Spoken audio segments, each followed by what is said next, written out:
Oh, so what is canonical ensemble?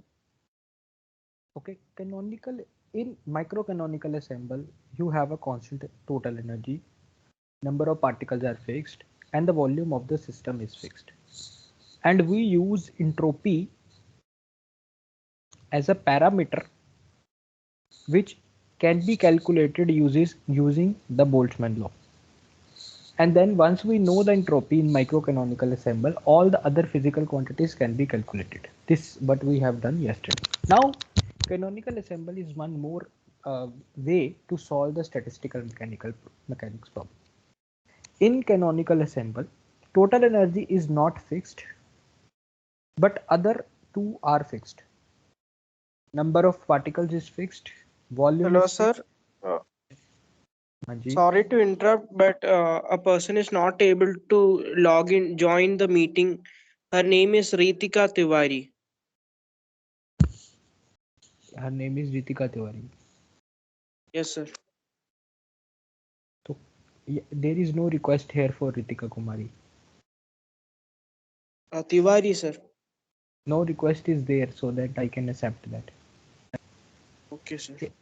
You have to log in na first, then only. Okay.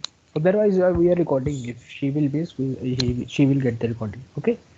So in the canonical ensemble, number one thing is n, and volume is fixed. Now, what is the new thing which is fixed here? Temperature. The total energy is not fixed. So when your system, let's say any container containing some gas, is on a reservoir having some temperature T, it means this vessel have the constant temperature T. In such cases, you will use this ensemble, canonical ensemble, because total energy is not fixed. The total energy is constantly changing, but because heat is coming in, going out, etc., etc., but the temperature of a system is fixed. For example, the gas molecules in air, all of them constantly changing the energy, but the temperature is at a room temperature. Their temperature is fixed, which is equals to the temperature of the room. So in such problems, we use canonical ensemble, and it is a most used ensemble. It most of the questions will come from the canonical. So canonical is the most important. Okay, canonical is the most important. Okay, let's start. So consider any system. Okay, consider a system. It can take values E1, E2, so on, En. Okay, because I excuse me say भैया। yes. भैया कल जैसे आपने बताया था कि we have three systems, micro, canonical, macro and grand, Mhm. Right? तो ये एक पर्टिकुलर बेस है कैनोनिकल, इसके बाद बाकी आएंगे क्या हमें? No, you can study anything in any order. Okay, it is like cylindrical polar coordinates, spherical polar coordinates, and Cartesian coordinates. You okay, understand? So all three so are in. मतलब वो उनसे related नहीं है क्या? मतलब grand, canonical, macro और grand. मतलब एक को दूसरे के रिलेशंस में लिखा जा सकता है, लेकिन तीनों अपने आप में इंडिपेंडेंट है. जैसे ओके, we can write ना Cartesian coordinate in terms of spherical or cylindrical, हाँ, है ना? यस But भैया। all three Cartesian are in itself independent. Okay, ठीक है, it is just for the mathematical easement. Okay, you can solve any problem with any ensemble, but the mathematics is easier in one and difficult in other based on the symmetry of the system. Okay, so let's see you have a system, and your system is now not at a fixed energy. Your system can take energy values E1, E2, E3 up to so on En. Okay, now if I say what is the probability that your system have the energy E1? So what is the probability? If I say what is the probability that your system is having energy E1? Then according to the Maxwell-Boltzmann distribution in statistical mechanics, it is given by e raised to power minus beta E1 divided by summation of e raised to power minus beta Ei. Here I is from 1 to n. Now let's understand this more. Here beta is equals to 1 by kT. Your temperature is fixed, so this beta is also fixed. Okay. So if I say what is the probability for a system to be in having energy E1, this is a probability. And what is this parameter in the denominator? This is called partition function.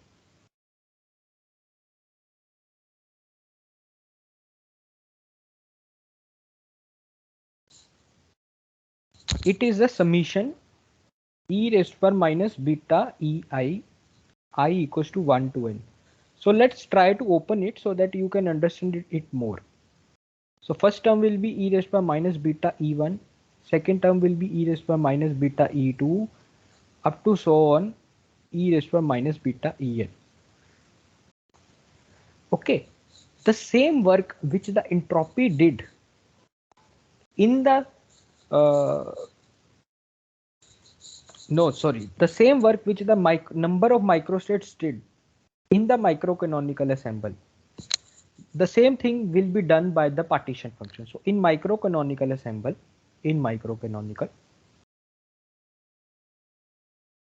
you find number of microstates. In canonical, you find partition function. Okay, after finding microcanonical assemble, what you find? You find entropy. In canonical, you find free energy, A or F. You can represent it in any way. So how you find A or S, F? For microcanonical, you know the relation, but for here, what is the relation? The relation is A equals to minus KT ln Z. This is another formula which you have to remember. The formula for the canonical. Okay, minus KT ln Z. There is not a very big difference. K is there, ln Z is there. Here sigma is replaced by Z only, nothing else. And just a temperature minus of T is multiplied. Nothing else has been done. So it is very easy to memorize this one. Okay, the derivation part you don't need. Okay, otherwise you can see in any book, but you don't need. Okay, so okay, one more quantity which you can directly find from the Z is internal energy. Internal energy you can also find. What is this internal energy? Because your system can take the values E1, E2, E3, E4. So which energy is this? This is average energy. Average energy of the system. How you find this? You find this by curly beta ln Z.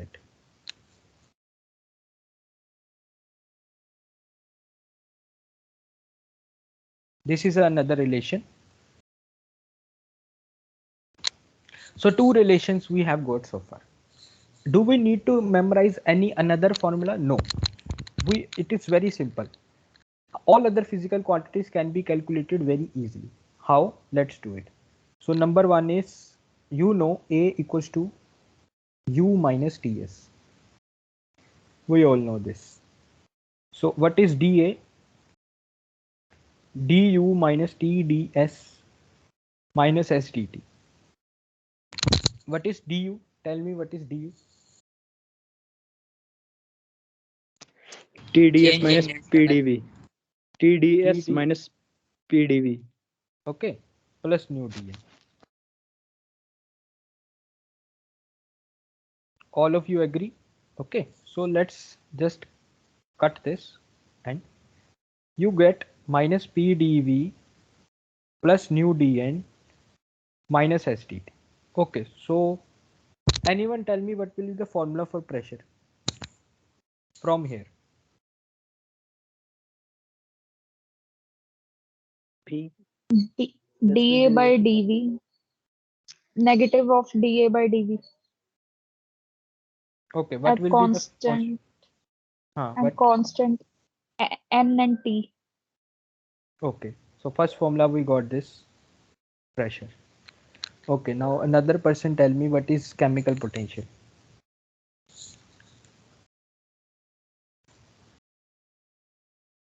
Del A del N, constant volume and temperature.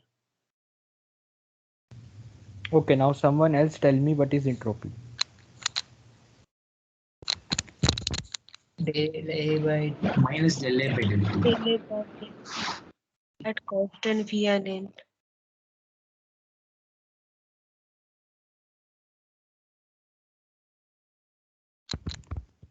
Okay, so some students what they do, they start to memorizing these three, they start to memorize.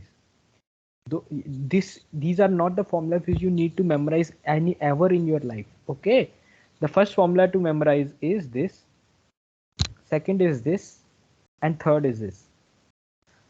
Nothing else you need. All of the other things you can derive. Okay, very easily. It is not even a derivation, it is just a one step. Okay, so these three things we know. Okay, majorly these three things will be asked. Now one more thing which is asked is that is specific heat. So what is that? It is du by dt at constant volume.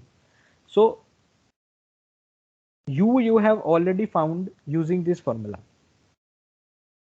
Okay, using this formula.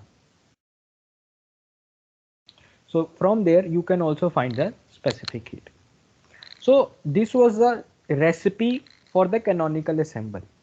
So should we now, before going to the question, I think I want you to I want to do one problem in the here in the class. So that is quantum. Okay, so first I should write a rule for partition function.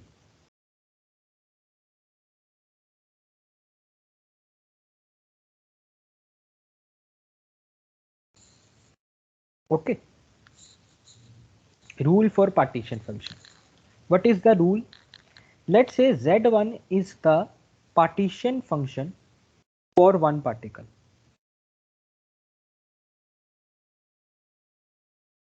In one dimension. Okay, so and Zn is the partition function for one n particles in one dimension. Then Zn is equals to Z1 raised to power n. Okay, agar if partition function for one particle you have to identify only, and for n particles just take raised to power n. Okay, so little bit physically I want to explain why, little bit, so that it is not like a memory class. So how it is, so this is a formula. Okay, this is a formula. So your now energy value EI total will be EI for first particle, EI for second particle, so on, EI for nth particle. So you all know when in exponential I will do this, it will become in the multiplication. It will go in the multiplication. So Z total will be Z1, Z2, Z3, Z4, so on. That is Z1 raised to power n. All of you agree? सबको समझ आया ये कि ये formula क्यों लिखते हैं? जी भैया. Yes, a to the power term क्यों ले रहे हैं? Here, where? सर ये e to the power term क्यों कंसीडर कर रहे हैं वो पार्टीशन फंक्शन के लिए?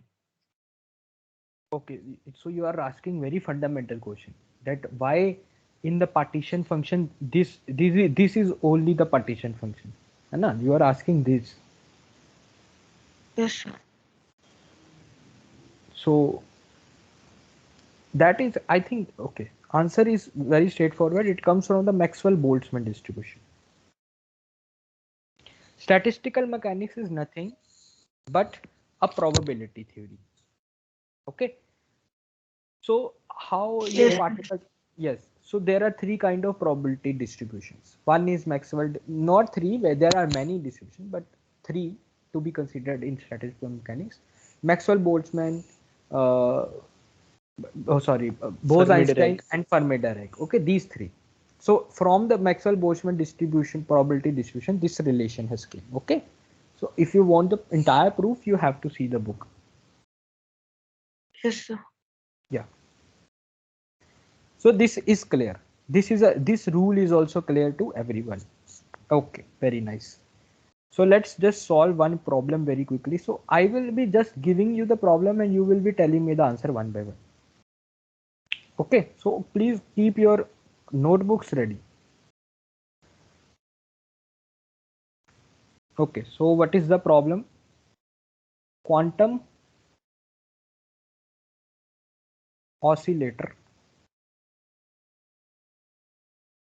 in one dimension. So number one question is, to solve any problem you need a Hamiltonian, you can say, or you can say energy values, energy eigenvalues. So can anyone tell in quantum oscillator, quantum harmonic oscillator, what is the value of En? What are the N plus possible energy? Yeah. N+1 divided by 2 And h cut omega. हाँ क्या n plus 1/2 okay फिर bracket कीजिए और h cut omega. ठीक है सब agree करते हैं इस बात को सही है ना ये yes, yeah. yeah. Yes. What is omega? Angular frequency. Angular frequency. So there is a two atoms somehow connected and they are doing the oscillations. So the possible values of energy will be this. Okay, that is the meaning of this formula. Now, second job we have is to find the partition function. So is it right that I write the partition function? What can be the values of n? It can be 0, 1, 2, so on. So my partition function in general, which I have told you, is this. So EI are the possible energy values. So what are the possible energy values here? En. What can be the value of n? N can be from 0 to infinity. Is it 0 correct? to infinity. Did everyone understand this? Yes, bhai. Yeah, yes, bhai. Yes. Okay, don't go into don't confuse in mathematics and understand the meaning. Okay, En, In, whatever symbols you use. The simplest thing is all the energy values you have to do. You have to add them. Not energy values, but e raised to minus beta. Then you add them. Okay. So let's find the partition function. So minus beta n plus half h cut omega. So can I just b n h cut omega I can just write here and beta h cut omega by 2 I can write here. Can I do like this? And since Yes, bhai. second term is constant, I can take it outside from the summation sign.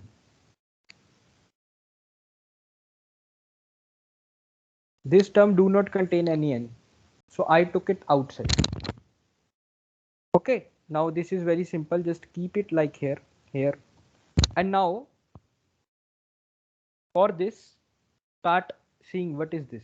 E raised to minus beta h cut omega. E raised to minus 2 beta h cut omega.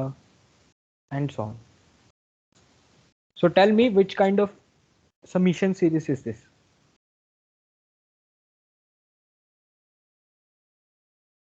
How we will find the sum of this series? 1 minus e raised to beta h cut raised to inverse. No, first tell me what is this series? Infinite series. Which infinite series? AP, GP, HP? GP. Okay, so this is GP. GP. Yeah. GP. So sum of GP series. What is the formula for it? AB1 A minus R. 1 minus A R raised to power R n N and over 1 1 minus. minus R. So R is the difference between two terms, which is okay. Everyone agree? N is the number Yes, of terms which is infinite. Okay. So A is the first term which is 1. So what will be the formula? E raised to minus beta h cut omega infinity 1 minus e raised to minus beta h cut omega.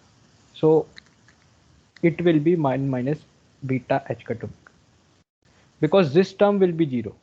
All of you agree that? Yes, भैया. Yes, भैया. सब agree करते हैं? Anyone who have not Yes. understood anything so far? Okay, so if all of you agree, then what will be the partition function then?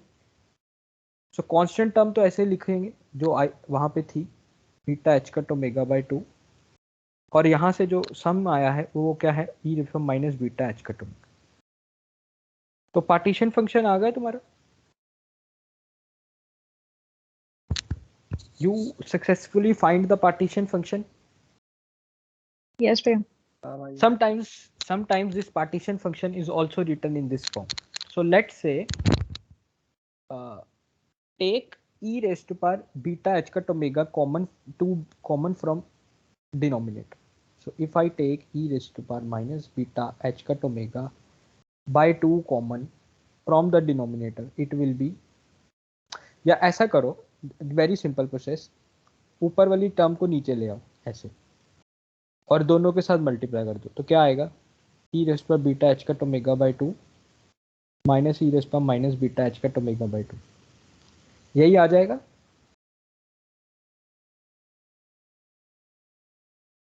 Yes, भैया. आ रहा है सबका? हाँ भैया. हाँ जी भैया. Yes, sir. भैया ठीक है. पहली टर्म में ना माइनस आएगा.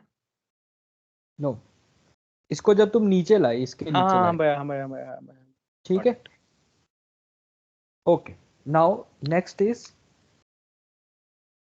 here multiply by 2 and here divide by 2. Can anyone tell that what is this thing? cos hyperbolic. भैया साइन हाइपरबोलिक है ये. Sin hyperbolic. Sine hyperbolic beta h cut omega by 2. So my partition function which I found is 2 sine hyperbolic beta h cut omega by 2 inverse. All of you agree? ठीक है. So what is the next quantity which we should find? That is, अब इसका formula बताओ. Minus के T ln of ln z. gen z. So yesterday I said in microcanonical ensemble you have to put a lot of brain. You have to put a lot of thinking. Why? Because in order to find this quantity, you have to imagine the problem. But in order to find partition function, it was all mathematics. Do you all agree? Both will do the Yes, same sir. work. But this is physics and this is mathematics. Okay. Now, moving forward, it is minus kt ln z. So can I write kt ln 2 sin h beta h cut omega by 2? लिख सकता हूँ ऐसे? Yes, भैया. I have used the Yes, sir. property a raised पर r is equals to r ln a. यहाँ पे -1 था तो -1 को मैं आगे ले आया और इस माइनस ने उस माइनस को काट के प्लस कर दिया. तो अब तुम्हारे पास क्या आ गया? तुम्हारे पास ये क्वांटिटी 1 सेकंड में आ गई, जैसे इंट्रोपी आती थी. जस्ट ln करो तो आ गया. नाउ द नेक्स्ट क्वांटिटी, हाँ sorry, okay, thank you. Now next quantity is average energy. What is that? Curly by curly beta ln z. Okay, so it is very simple, very simple thing. So minus curly So first ln z will be curly by curly beta ln 2 sin h beta h cut omega by 2. यही करना है. Okay कर दो. नीचे लिखो 2 sin h beta h cut omega by 2 और ऊपर 2 cos h beta h cut omega by 2 और आगे h cut omega by 2. तो ये क्या आ गया h cut omega by 2 tan h sorry cot h beta h cut omega by 2.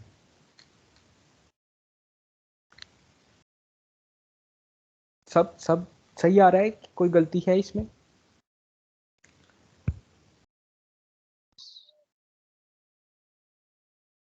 ठीक है भाई. ठीक है. माइनस कहाँ गया? कौन सा माइनस? भैया पार का वो 2 पार क्यों आया? cos के वो आगे पार नीचे आ गई तो नेगेटिव कर. नहीं भैया माइनस आएगा वहाँ पे. कुछ नहीं आएगा. देखो ये माइनस की बात कर रहे हो ना? u वाले की u. हाँ ये वाले की. So what is your partition function? When you will do ln z, this हाँ minus हम will भैया come. got it. चलो बाकी सब बताओ. सबको समझ आ गया यहाँ तक? हाँ बताओ मौसम. भैया वो cos हाइपरबोलिक का आ गया 2 क्यों आया? तो साइन का सिर्फ डेरिवेटिव होगा. नहीं देखो ये तुम अपना सारा का सारा आर्गुमेंट पहले नीचे ले गए. ये वाला दिस इज कॉल्ड आर्गुमेंट. ये आर्गुमेंट नीचे लाए और फिर पूरे आर्गुमेंट का डेरिवेटिव होता है. तो पूरे आर्गुमेंट में 2 भी है ना? ठीक है भाई. Okay Tarun, are you getting the lecture today? Yes भैया. Okay. Okay. So everyone understanding? जो अब तक नहीं बोला है वो बताओ. थोड़ा सा नए टॉपिक है इसलिए पूछ रहा हूँ. नहीं पता चल रहा? समझ गया.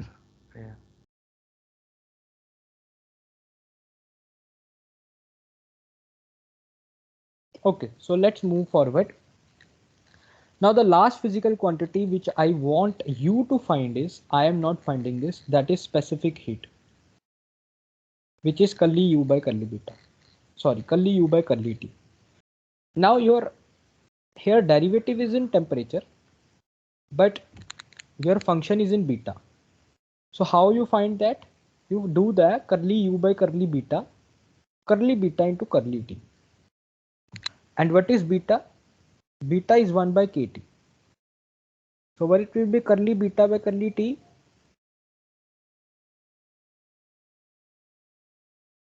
Okay, is it right? Yes ma'am. So what will be? It will be minus 1 by kt square curly u by curly beta. Now you can find curly u by curly beta.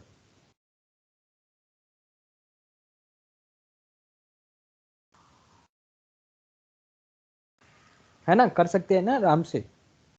इसको coat H की बस करनी है derivative. Yes. चलो okay तो समझ आ गया है सबको. तो फिर चलें प्रीवियस ईयर पे. यस भैया. हाँ जी बोलो. Yes. Anyone asking question? Please tell me. What will be del u by del b? What will be del u by? Del b, the last one you said just now. U is given and del b you have to find. Okay, that you do. Okay. याद नहीं है मुझे. I am not have memorized the identities. Okay. So let's read the question. First question of the jest. The question is, consider an ideal gas whose entropy is given. So entropy formula is given. Now entropy is now this question. Read further. N is the number of moles, sigma is a constant, R is a universal gas constant, U is the internal energy, and V is the volume of the gas. Simple. The specific heat at a constant pressure is given by. Can you do this question?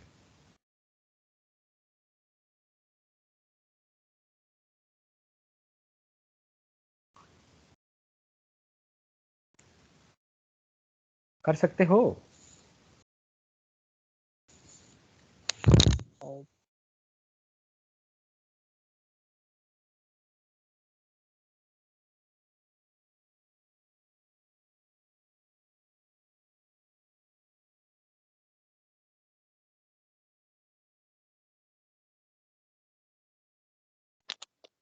अच्छा 5/2 है ना?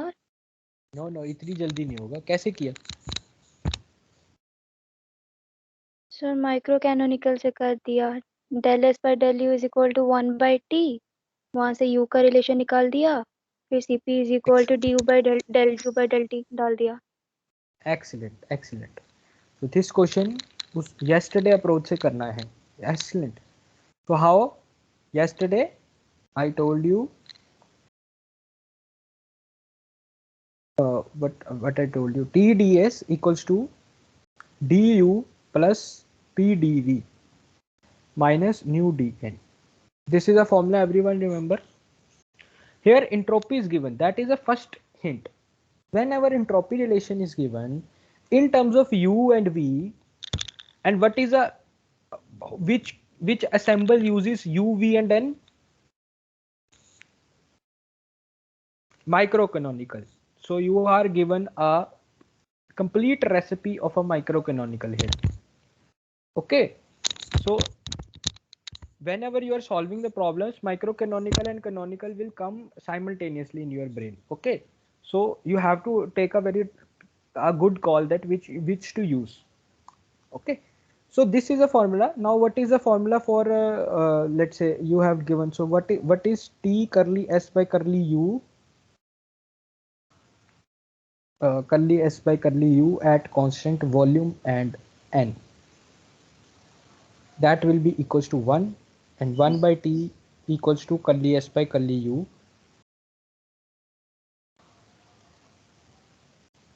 So how to find curly s by curly u? Derivative So solution two. first term is constant. So इसका answer बताओ मुझे।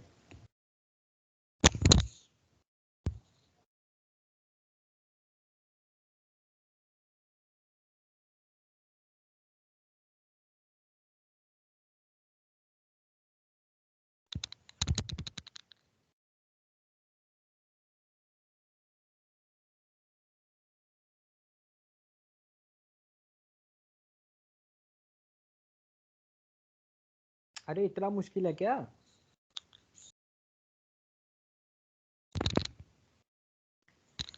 First term में है कुछ? बताओ मुझे। फर्स्ट टर्म में u है, कांस्टेंट है नहीं। जीरो जीरो है, जीरो हो गया वो। इसका करोगे थर्ड टर्म भी जीरो हो गई। सेकंड टर्म को देखना है ना बस। Yes. तो Yes. पहले तो n/2 लिख लो एस एच, फिर 5r लिख लो एस एच, क्योंकि ये कांस्टेंट टर्म उसके साथ है। अब तुम्हें क्या करना है, curly ln u by n by curly u करना है। सिंपल सी बात है। 5nr/2 इधर लिख लो। अब तुम इसको भी पहले खोल लो। ये क्या होगा, ln u minus ln n। ठीक है, अब इसका डेरिवेटिव करोगे तो ये तो जीरो आ जाएगा, क्योंकि ये कांस्टेंट है। इसका करोगे तो क्या आएगा, 1/u। By u.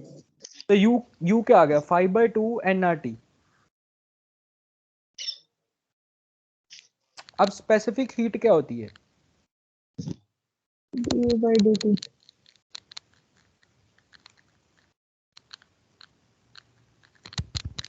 ठीक है। Sir. भैया कांस्टेंट Yes. प्रेशर पूछे कि वॉल्यूम पूछे? हाँ वो प्रेशर पूछा प्रेशर है पूछे, कुछ। तो वो प्लस और कर दो एक, तो प्लस 7/2 nr n। हो जाएगा। ठीक है, वेरी गुड। तो 7/2 nr हो गया। बी ऑप्शन आ गई। समझ गए क्वेश्चन को, समझ गए? कल के क्वेश्चन की प्रैक्टिस हुई है, अभी आज के नहीं हुई।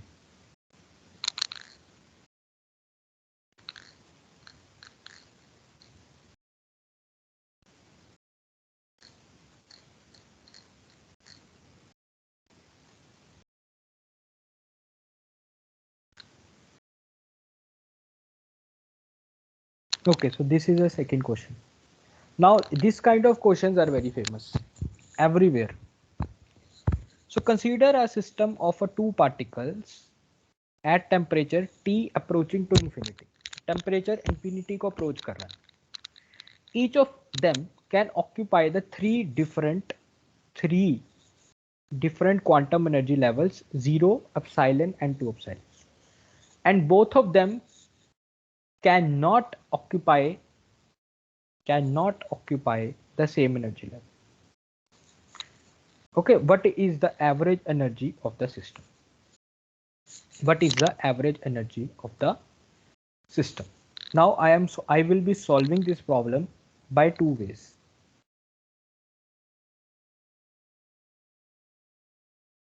Number one method is you have two particles,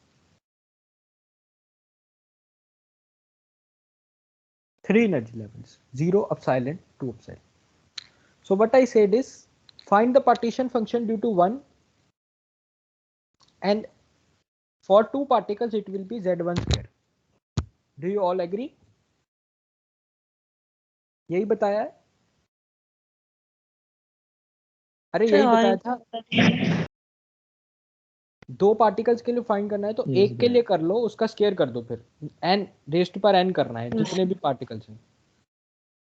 तो एग्री करते हो ना? यही करना है. सिंपल सा मेथड है. ये पहला मेथड है. दूसरा भी समझाऊंगा ताकि एकदम क्लियर हो जाए. So now we are considering only one particle because we are finding z1. So what is the partition function? E raised to minus beta ei. So तीन energy levels possible, only three. So first energy is e raised to 0, second is e raised to minus beta e, and third is e raised to minus 2 beta e. तो तुम्हारा answer क्या आ जाएगा?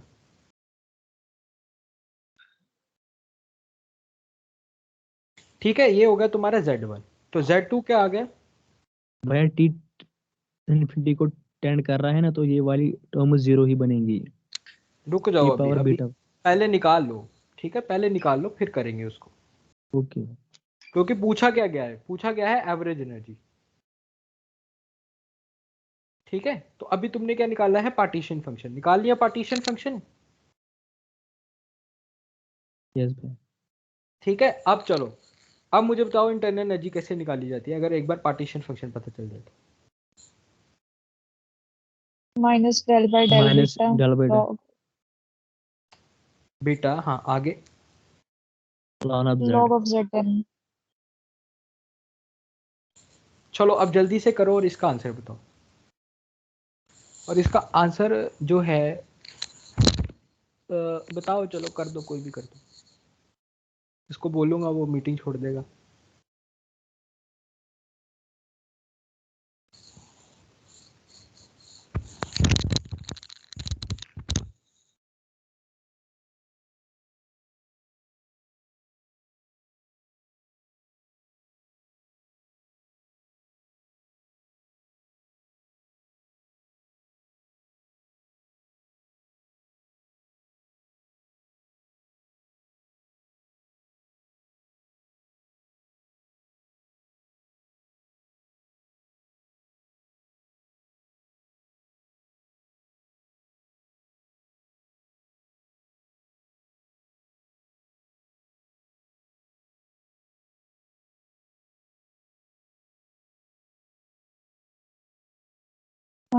Two beta. 2e ना, beta थोड़ा आएगा. हाँ, या 2e into e raised to power minus be plus 2. या ठीक लिखा है ये? डिवाइडेड. हाँ जी भैया, डिवाइडेड बाय 1 तो yes.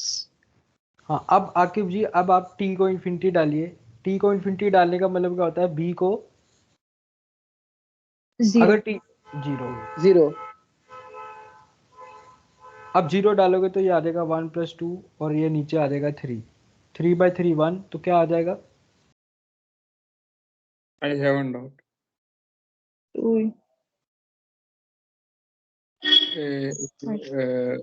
Why are we not taking ln z1? Because there are two particles. So for partition, which take the highest particle. no, there are two particles, total two particles, and you have to find the partition function due to two particles. The trick Yeah. is you can find for one particle and then square it. So once you find the partition function, then you do all kind of thermodynamics. Okay. So Okay, okay. now is this Can okay? we do from Z1's like ln Z1? Can we do from that? No, absolutely not. That trick is to just find the partition function. Once you have to find the partition function you have for the two particles, because that is your original problem. Then you do all the quantities you have to find. Okay. Okay. Okay, now I will not use this. I will not use this and find the partition function without using this rule. So how do I found this? So let's do it. Now we will do the physics. So how many levels were there? There were 3 levels.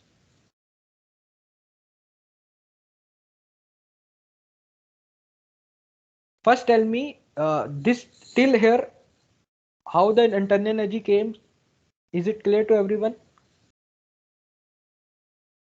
भैया can you show the question? हाँ मौसम बताओ क्या question show कीजिए question में.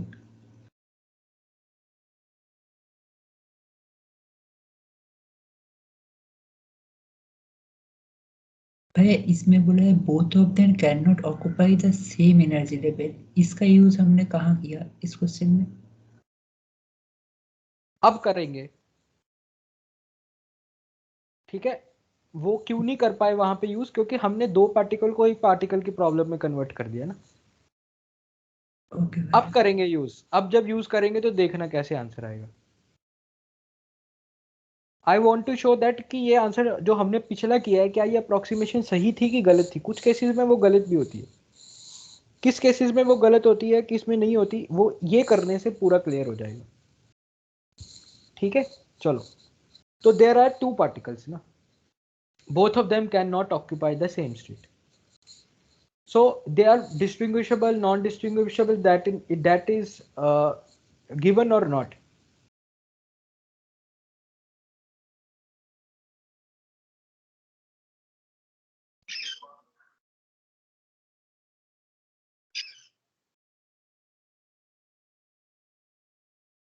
चलो करते हैं. तो फर्स्ट पार्टिकल को तुम यहां रख दो, सेकंड को यहां रख दो. कर सकते हैं? Yes, ma'am.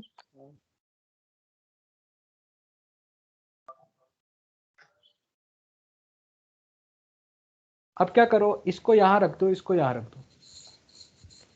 अब क्या करो, इसको यहां रखो, इसको यहां रखो. अब क्या करो, इसको यहां रखो, इसको यहां रखो. अब क्या करो, इसको यहां रखो, इसको यहां रखो. अब क्या करो, इसको यहां रखो, इसको यहां रखो. इसके अलावा कोई कॉम्बिनेशन दिख रहा है तुम्हें? No way.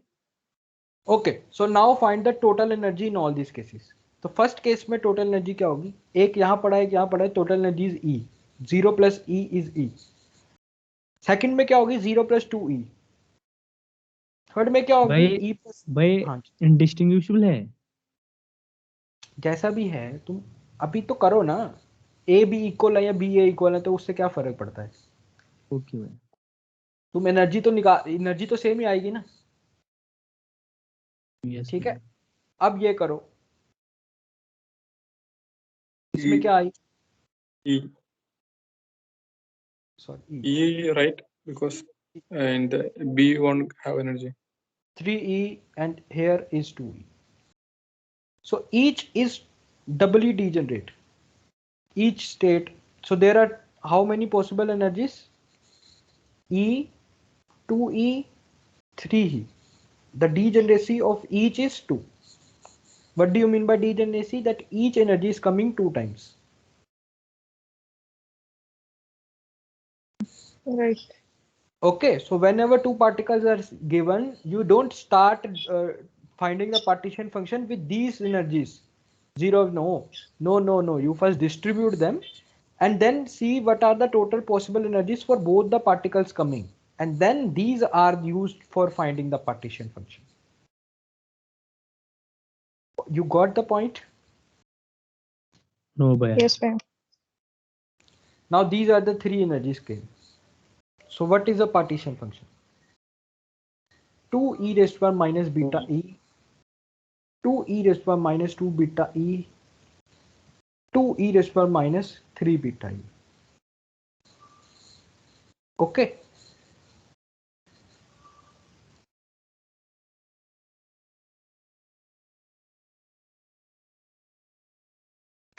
भैया ये 2 क्यों लिखा है आपने सब में? 2 इसलिए लिखा है क्योंकि डीजेनरेट है ना, 2 डीजेनरेट। मान लो ई जो है वो 2 बार गिवन है, तो अगर मैं इसको 2 बार लिखूं ऐसे ही हर किसी को 2 बार लिखूं तो वो 2 हो जाएगा ना ऑटोमेटिकली। अच्छा, okay. Okay, so energy E is coming 2 times. Similarly, all the coming are 2 times. Now find the average energy.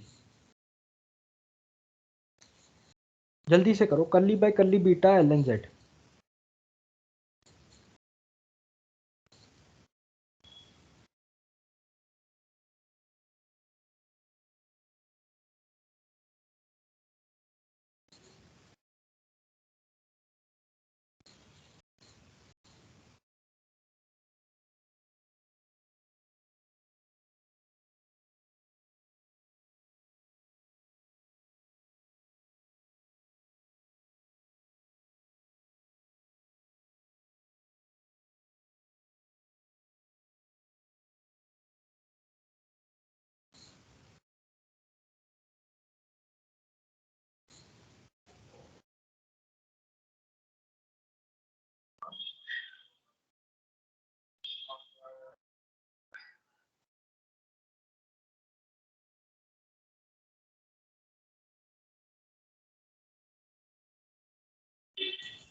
करो करो जल्दी कैलकुलेशंस करो। Why Done beta by goes to 0? Why beta goes In the with 0? in the question it is given t is approaching infinity. So when t approaches Okay. infinity, beta approaches 0. Okay, fine. Just like the last And one. in this method, we have to manually draw and check the probability. I mean the orientation. Yes, distribution. Yes, distributions. That is why that was a trick. Okay, okay. In this, the chances to do the error is huge. Yes, sir.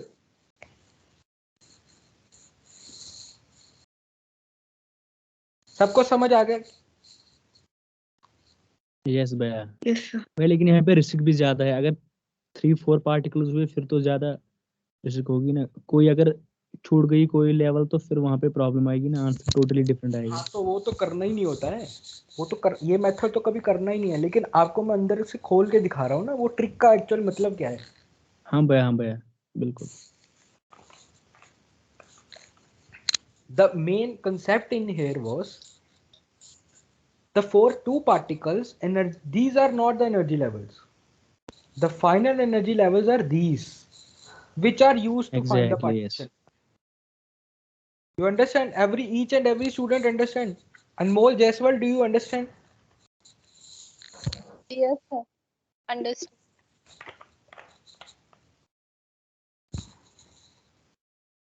बाकियों को पता चल गया? हाँ बताओ। मतलब उससे ही partition function निकल रहा है, इसलिए वो फाइनल की तरह कंसीडर कर रहा है ना?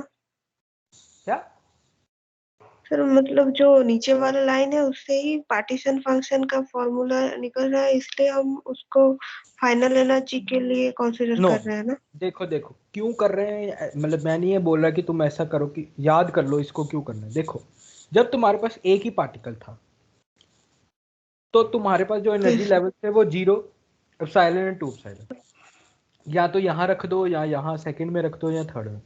लेकिन जब 2 पार्टिकल्स हैं तो क्या तुम्हारी एनर्जी कभी 0 हो सकती है? नो क्योंकि सर। दोनों एक Ne- में तुम रख नहीं सकते, never. तो इस वजह यस से सर। वो एनर्जी लेवल रहा नहीं ना, समझ रहे हो? जब दो लोग भाग रहे हैं तो अलग एनर्जी लेवल्स आ जाएंगे, तो वो एनर्जी लेवल्स हमने पहले फाइंड किए कि क्या एनर्जी लेवल्स बनते हैं दो पार्टिकल्स के, फिर पार्टीशन फंक्शन निकाला जाता है। ठीक है, ये किया है इसलिए, और फिर करके उसके बाद सेम मेथड निकाल दिया। ठीक है, सबको समझ लग गया ये क्वेश्चन? जिसको नहीं लगा है प्लीज आस्क द क्वेश्चंस। भैया हाँ जी, आपने जो उस दो पार्टिकल के लिए जो पार्टीशन फंक्शन लिखा वो थोड़ा शो कीजिए। उसमें हम लोग जब उस स्क्वायर टर्म को नहीं भैया, जो पार्टीशन फंक्शन है वही। हाँ कर दिया, ये दो के लिए ये लिखा है ना। नहीं वो नहीं, जो पहले था मैं Z2 इजिकल टू Z1 का स्क्वायर जो था। हाँ लो जी, हाँ, इसको जो हम एक्सपेंड करेंगे तो इसके ये जो एक्सपेंड करके बाद जो आएगा उसमें दो पार्टिकल सेम स्टेट में है, उसका उसके लिए जो एनर्जी होगा उसके लिए पार्टीशन फंक्शन भी आएगा। मतलब e⁴ बीटा ई जो होगा वो दो पार्टिकल 2 एप्सिलॉन नॉट स्टेट में होगा, तो उसके लिए भी कैसे सेम आया आंसर, मतलब 2 एप्सिलॉन नॉट भी कैसे है एवरेज एनर्जी, वो कंसिडर करने के बाद भी। तुम कह रहे हो कि इसमें जो आया है इसको वो उसमें, एक्सपेंड करने के बाद हाँ जो हाँ हाँ, टर्म आएगा उसमें e⁴ बीटा ही आएगा। करो एक्सपेंड करो ना एक्सपेंड एक आएगा। बार। हाँ एक्सपेंड करने के बाद आएगा तो स्क्वायर ए स्क्वायर प्लस ए प्लस बी प्लस सी होल स्क्वायर में तो सी स्क्वायर आएगा ही ना, हम्म। तो उसके लिए देखो, 4 ही आएगा। बहुत बहुत एक्सीलेंट क्वेश्चन मौसम has asked. When you will expand this, हाँ, सो जो पार्टीशन फंक्शन यहां से आ रहा है और जो पार्टीशन फंक्शन ये है, क्या ये दोनों इक्वल हैं?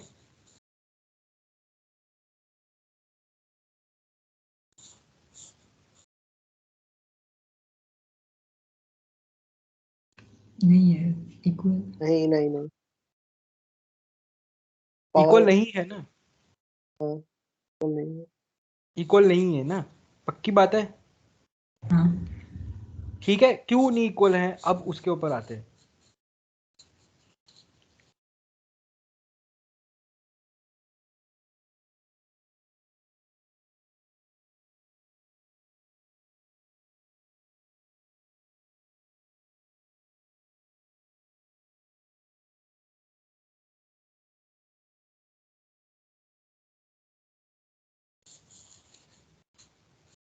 क्या जो पार्टिकल हमें दे रखे थे, क्या वो क्लासिकल थे? नहीं, क्योंकि वो No. दोनों एक लेवल में नहीं आ सकते, तो वो एक्चुअल में क्या थे? fermions. तो हमारा आंसर सेम क्यों आ गया अगर पार्टीशन फंक्शन सेम नहीं थे तो?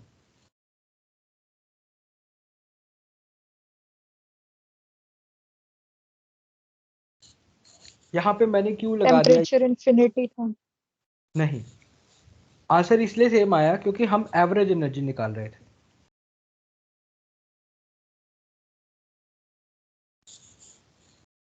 ठीक है, एवरेज एनर्जी के ऊपर इस चीज का फर्क नहीं पड़ा, लेकिन ये जो फॉर्मूला होता है ना, मेजरली रूप से कब काम नहीं करता एग्जैक्टली वो है जब वो बोसोन या फिर फर्मियोस दिए हो, उस केस में आपको ये लगाना ही पड़ता है। इस वजह से मैंने आपको ये भी करवाया है। ठीक है, So you say that total energy will be different. देखो एक अब बात समझो, अगर मैं क्लासिकल पार्टिकल मान लूं इनको, तो कौन कौन सी तीन स्टेट और आ जाएंगी? एक है ये, ए बी ये तीन स्टेट एडिशनल आ जाएंगी। Yes. तो इससे कौन से एनर्जी लेवल्स ऐड हो जाएंगे? 0 2 एंड टू ई की डीजनरेसी हो जाएगी 3, और दो और एनर्जी लेवल आ जाएंगे 0 और 4 एप्सिलॉन। फिर तो तुम्हारा पार्टीशन फंक्शन सेम हो जाएगा ना, जो यहां से निकाला और वो वहां से निकाला। ठीक है, अब ठीक है, very good question you have pointed out. Okay, thank you very much. नहीं तो ये नॉलेज रह जाती। ठीक है, मैंने मिस कर दिया था इसको। सब समझ गए इस बात को, इस करेक्शन को समझे हो? हाँ भैया। यस। हाँ, थोड़े से क्वेश्चन और कर लेते हैं, थोड़ा आपको समझ और बढ़िया मजा आ जाएगा, पूरी बात क्लियर हो जाएगी, सब अच्छा हो जाएगा।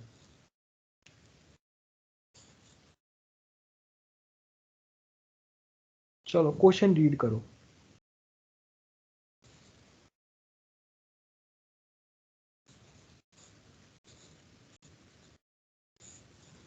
करो भाई। Consider a classical harmonic oscillator, classical बोला है इसने, in thermal equilibrium at temperature T.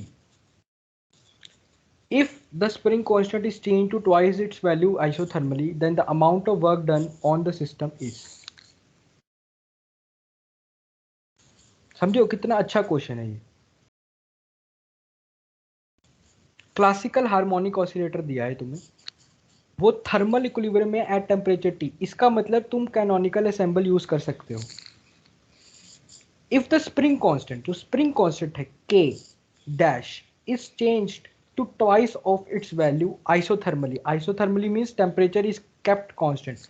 It also means that we can use a canonical assemble. The amount of work done on the system is, amount of work done क्या होगा भाई? Change in energy. change in internal energy. ठीक है, होगा? Yes. ये भाई isothermally है ना, ये डी क्यू के बराबर आएगा फिर, TdS। ये आइसोथर्मली पूछा है ना भाई इसने, DU तो मतलब कांस्टेंट रहेगा ना इसमें। भाई वो आइडियल गैस होती है। ओके ओके भाई।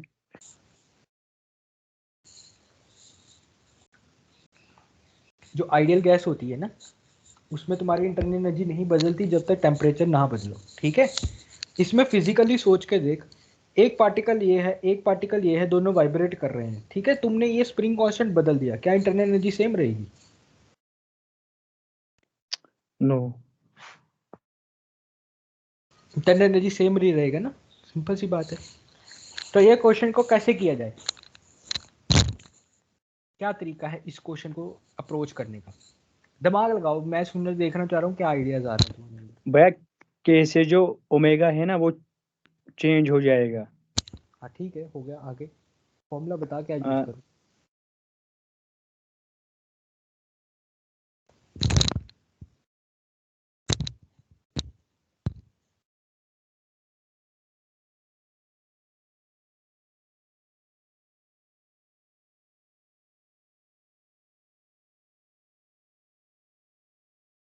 क्लासिकल हार्मोनिक ऑसिलेटर है, क्वांटम करवाया था मैंने। हैमिल्टोनियन क्या होगा भाई इसका, एनर्जी क्या होगी वो बताओ पहले, बताओ। Half of mv square plus half of m omega square.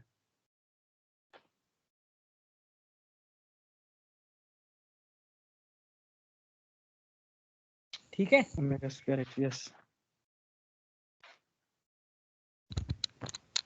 सही है। यस भैया। Yes.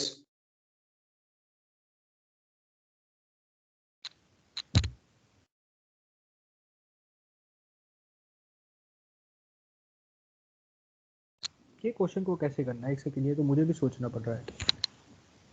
क्लासिकल हार्मोनिक ऑसिलेटर,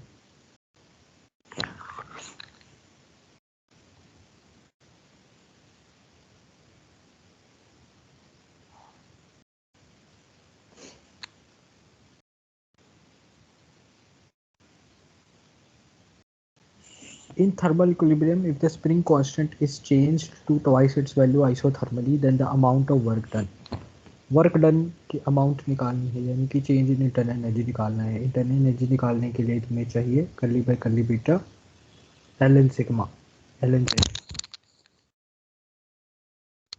अच्छा, इसमें तुम्हारे पास जो एनर्जी लेवल्स हैं वो कॉन्टिन्यूस है, क्योंकि ये क्लासिकल हार्मोनिक ऑसिलेटर है।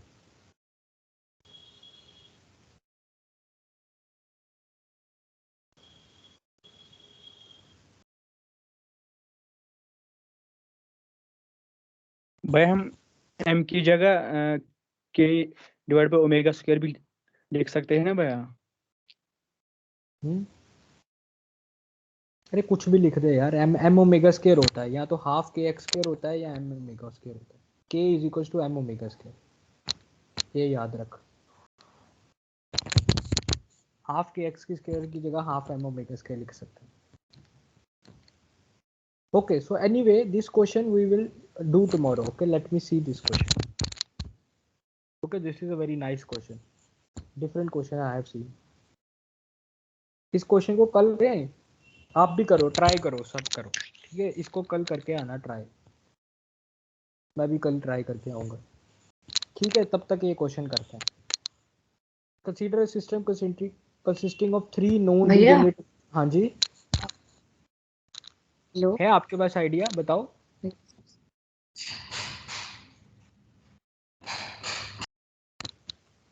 हाँ अंजलि बोलो। हाँ भैया, मैं पूछ रही थी कि आपने ये जो चेंज इन इंटरनल एनर्जी को वर्क डन के इक्वल कर रखा है, ये क्यों किया? ये क्लासिकल है तो इसमें ये छोड़ दो। पोटेंशियल हाँ, नहीं मान लो नहीं किया है, एकदम अलग अप्रोच से करके आना कल, ठीक है। ओके। मैं नहीं क्लेम कर रहा कि वो इक्वल है कि नहीं है, ठीक है। Right now I can not claim, इसके बारे में मुझे सोचना पड़ेगा, ठीक है। तो अब ये क्वेश्चन करते हैं। 3 नॉन डीजनरेट लेवल्स हैं, 0, एप्सिलॉन एंड 2 एप्सिलॉन। फिर से वैसा ही क्वेश्चन आ गया।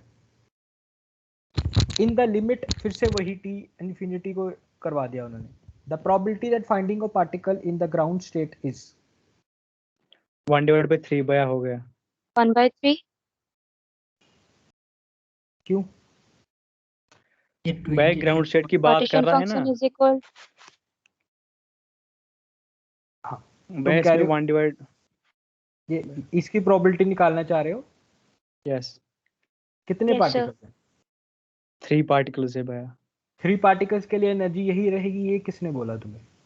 भैया नॉन डिजेनरेट है ना, पहले ही बोल रहा है ना, नॉन डिजेनरेट लेवल से। वो तो एनर्जी लेवल्स नॉन, पार्टिकल्स तो कुछ बोला नहीं है, 3 नॉन डीजेनरेट एनर्जी लेवल बोला है। बिल्कुल। पार्टिकल तो कुछ फाइंडिंग अ पार्टिकल ना। भैया फार्मूला यूज करनी है इसके लिए, शॉर्ट में हमको e⁻−β E0 डिवाइडेड बाई फिर उनका समेशन लेना है भैया। ऊपर Z मान लेना है, बनेगा Z तुम बोल वही रहे ना, हो वही 3 वही आ वही। जाएगा। यस तो भैया, भाई यस। साहब मैं आपसे बोल रहा हूँ, वो एक पार्टिकल के लिए ठीक है, यहाँ पे 3 यस। पार्टिकल्स दिए हैं, तो तुम्हारा जो Z है वो Z1⁻³ है। 1/3 के लिए है तो 3 नॉन डिजेनरेट एनर्जी लेवल है। सर 3 तो फिर क्या पार्टिकल्स हुआ? तो नहीं दिया है। भैया फाइंड प्रोबेबिलिटी एक की करनी है। अच्छा 3, सिंगल ओहो पार्टिकल, ओके भैया ओके। सिंगल प्रोबेबिलिटी एक पार्टिकल की करनी है ओह, ग्राउंड स्टेट वाले की। अरे थैंक यू पता नहीं वो पिछले क्वेश्चन में अब तक खोया हूँ है वो, ठीक है। 3 लेवल से पार्टिकल एक ही है। अरे तो ये क्वेश्चन तो बहुत इजी हो गया है ना, ये तो कर ही लिया है हमने। यस भैया। 1/3 हो जाए, सिंपल। हाँ तो एक भी बार फिर भी मैं एक बार बता देता हूँ। देखो, probability to find a particle in any energy level is e⁻−β E0 by, तो ये e⁻0 है और ये z है, तो 1/z आ गया आंसर। अब z हमने अभी फाइंड किया था, वो आएगा 1 + e⁻−βE + e⁻²βE। जब बीटा को 0 अप्रोच करा दोगे तो ये 3 आंसर आ जाएगा। सबको समझ आ गया? ये बात 1/3 आंसर हो गया।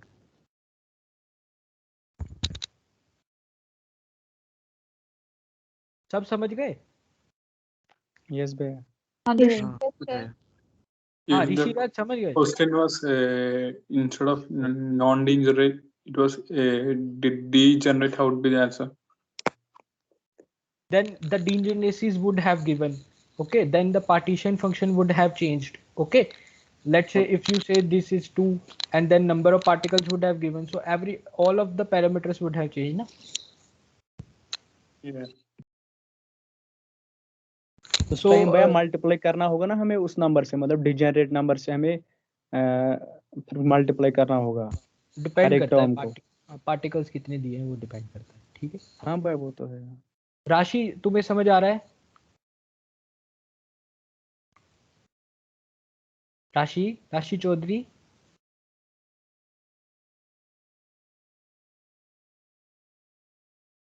आयुषी समझ आ रहा है तिवारी जी? ओके ठीक है चलो next question. When a collection of two level system in equilibrium at temperature T2 T0, the ratio of the population in the lower and upper level is 2:1. When the temperature is changed to T, the ratio is 8:1. ओहो, what is then temperature की क्या है ये बताना है. So there are two energy levels. Okay, very simple question. So I just want to give you 2 minutes to try by yourself.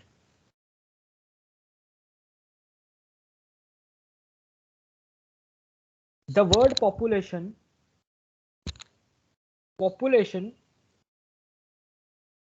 is directly proportional to probability. किसी शहर में कितनी पॉपुलेशन है, the population of a city is will depend upon the probability of people living in that city. So population you can easily replace with probability. Now do the question.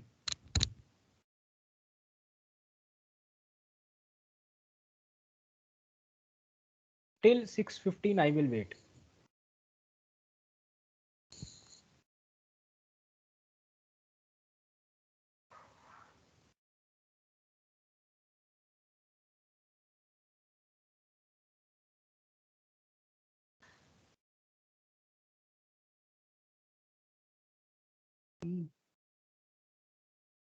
क्या क्या बोला? Answer B, option B. Option B, option C. Option सी.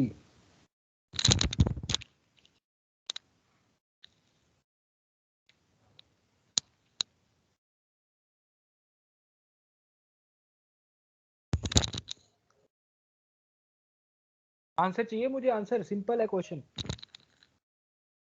गलत निकालो तो सही. चलो करते हैं. So the ratio of population in the lower level. So population I said replace with probability. In the lower level, what is the lower level? Let's say E1 to the population in the upper level. What is this? 2/1. What will be the probability anyway? E raised to power minus beta E1 divided by Z, E raised to power minus beta E2 divided by Z. So E raised to power minus beta, okay, E1 minus E2 is given by 2. Okay, so now the temperature is changed. It means beta is changed. So beta dash E1 minus E2 is given to be 8. When the temperature changes to T, the ratio is 8:1. So it becomes 8. So find the relation between both. Relation between the both temperatures. So how we find that? From here we can say minus beta E1 minus E2 equals to ln2. And from here we can say minus beta dash E1 minus E2 equals to ln8 या ln2 cube है ना. We can write 8 as ln2 cube. So 3 ln. Okay, now divide both. Beta by beta dash is actually T dash by T is 1 by 3. So T equals to 3T dash. C. Okay, which girl said C first? Yes, sir. Very good. Very nice. Anyone have any problem in this question? Please feel free to ask. अभी झिझकना नहीं है. No. समझ लग गया? Yes. बाकियों को लग गया? Yes, sir. इजी है, क्वेश्चन बन रहे हैं, कोई बड़ी बात तो नहीं लग रही।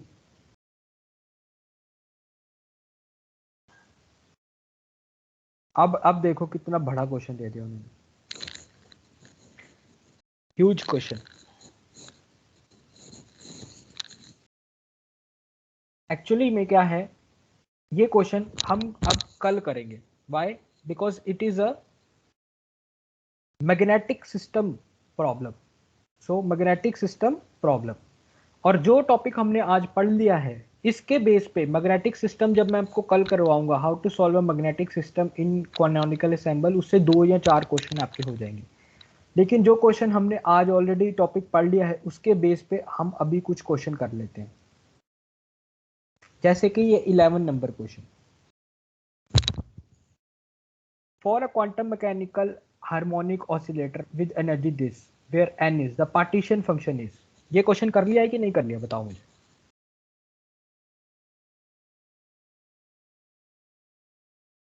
अरे बताओ, टॉपिक करवाया तो है, अभी हार्मोनिक ऑसिलेटर सॉल्व नहीं किया। Yes sir. अभी तो yes ऑप्शन भैया। चारों के लिए ऑप्शन बताओ, क्या है चारों में से। ए। सोच ले।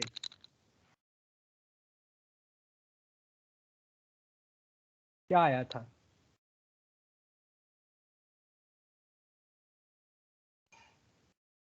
फर्स्ट वाला। डी। नहीं नहीं नहीं, प्लस ऑप्शन डी। या डी डी। डी। फिर से सोच लो।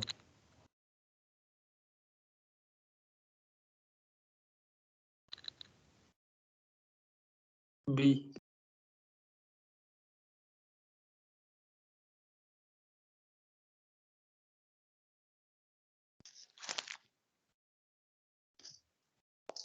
ए।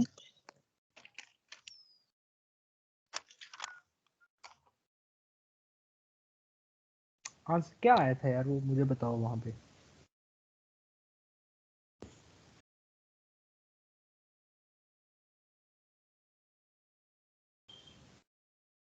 ये आया था ना हमारा पार्टीशन फंक्शन। ठीक है, अब क्या करते हैं, यहाँ से ई rays power minus beta H का ओमेगा ले लेते हैं। ये नीचे लिख देते हैं, इसको आ गया ई रेज़ पावर बीटा एच का ओमेगा -1, और जो नीचे ऊपर चला गया तो ई रेज़ पावर बीटा एच का ओमेगा बाई 2, ये आंसर आएगा। अब ये ऑप्शन देख लेते हैं कौन सी है।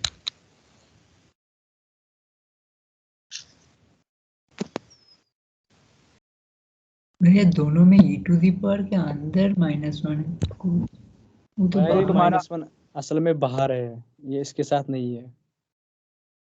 हाँ वो अलग है, तो तुम्हारा आंसर है डी। ठीक है, ऑप्शन डी, यस डी। ठीक है जी, समझ गए, एकदम सिंपल क्वेश्चन था ये। Okay, so moving to this question. A particle in thermal equilibrium only has 3 possible states: 0, E and -E. If the system is maintained at temperature much larger, means kT is much larger than epsilon, then the average energy of the particle can be approximated to। कर सकते हो ये question, इसको homework दे दूं? Yes भैया। हाँ जी भैया, yes भैया। हाँ, क्योंकि ये क्वेश्चन वेरी ये सिंपल, होमवर्क एकदम कर लेंगे। आइडेंटिकल, तो तुम देख सकते हो ना कैसे क्वेश्चन रिपीट हो आंसर रहे हैं। डी। हाँ वो करो यार सॉल्व, मैं ऐसे बता नहीं सकता बिना सॉल्व किए। A monatomic gas with 2 internal energies, ये भी हो जाएगा। ये देखो, मोनोटॉमिक गैस है, कंसिस्ट ऑफ एटम, जो भी है एटम है वो भी है, 2 ही एनर्जी हाँ लेवल। भैया हो जाएगा, हो या जाएगा। हाँ भैया हो जाएगा। ठीक तो है। स्पेसिफिक हीट पूछिए, कैसे निकालोगे? पहले पार्टीशन फंक्शन निकालोगे, फिर हाँ यू भैया, निकालोगे, और फिर सी फिर निकालोगे। डी/dt हाँ करेंगे। सी कर देंगे। हाँ जी ठीक है, ठीक है। तो 13 question is homework, 14 question is homework. अब इस पे आ जाओ। The collection of n 2 level systems with energy 0 and E less than 0 in thermal equilibrium. फिर से स्पेसिफिक हीट पूछा है। हाँ भैया, ये भी हो जाएगा। n हाँ लेवल्स दे दिए, n लेवल्स का मींस कि बस एक के लिए निकालो फिर और पावर एंड्स n कर देना।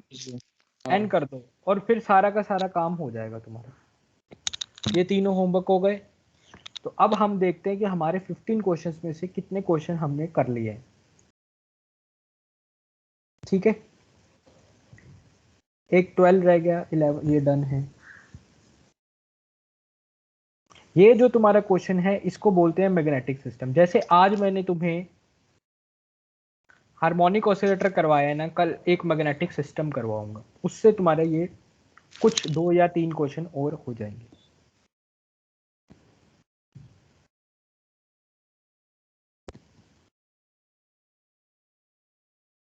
ठीक है, okay, very good. So we are almost done for the canonical ensemble. जो बाकी क्वेश्चन बचेंगे ना, आई विल सजेस्ट कि आप इनको छोड़ दें। क्यों इनको छोड़ दें? क्योंकि ये थ्योरी के ऊपर बहुत बेस हैं, ये एकदम थ्योरी बेस्ड क्वेश्चन है। ठीक है, एकदम थ्योरी बेस्ड क्वेश्चन है। ठीक है, आज के लिए मैं आखिरी चीज करवाना चाहता हूँ, वेरी इंपॉर्टेंट चीज, या आज करवाई जाए, चलो आज रहने दो, आपका अब थके हो गए। ठीक है, आज रहने देते हैं। तो ये 3 क्वेश्चन तुम्हारे होमवर्क का, ये करके आना। चलो ठीक है, आज के लेक्चर में किसी को कोई प्रॉब्लम? भाई आप क्वांटम ही पढ़ाएंगे इसके बाद, स्टेट के बाद?